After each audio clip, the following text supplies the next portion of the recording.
থাকবো রাধা। তুমি চিন্তা করো না কাকি, ওর কাছ থেকে বুঝে তারপর ওকে আবার বৃন্দাবনে পাঠিয়ে দেব। আমার জন্য একটা হাততালি হবে না? এই বাচ্চারা কে শুনবে রাক্ষসীর গলা? একটা ছোট্ট রাজকুমারী জঙ্গলে হারিয়ে গেছে, রাক্ষসীর সঙ্গে দেখা হয়েছে, কি কথা বলছে শোনাচ্ছি।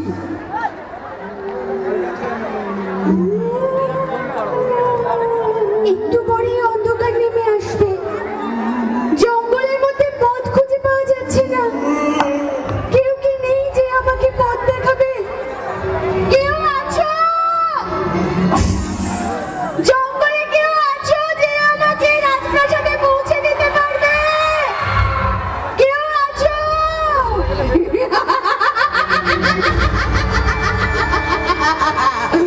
অনেকদিন পরে জঙ্গলের মধ্যে মানুষের গন্ধ পাচ্ছি,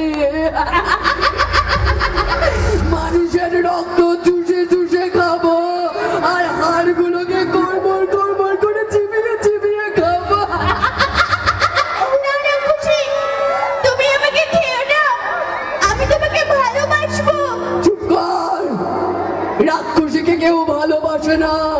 রাক্ষসী, তুমিও তো কাউকে ভালোবাসো না। তাহলে বল আমি কি করলে ভালোবাসা পাবো?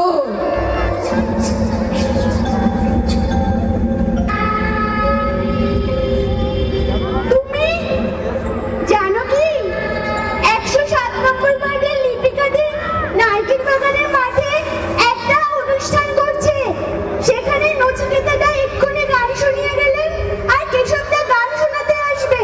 যারা গান গায় আর গান শোনে তাদেরকে সবাই ভালোবাসে।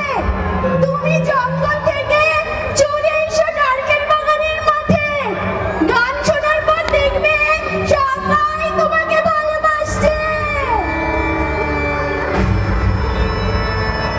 তাহলে চল, আমি আর জঙ্গলে থাকবো না, কেশবের গান শুনতে আমি এক্ষুনি নারকেল বাগান মাঠে।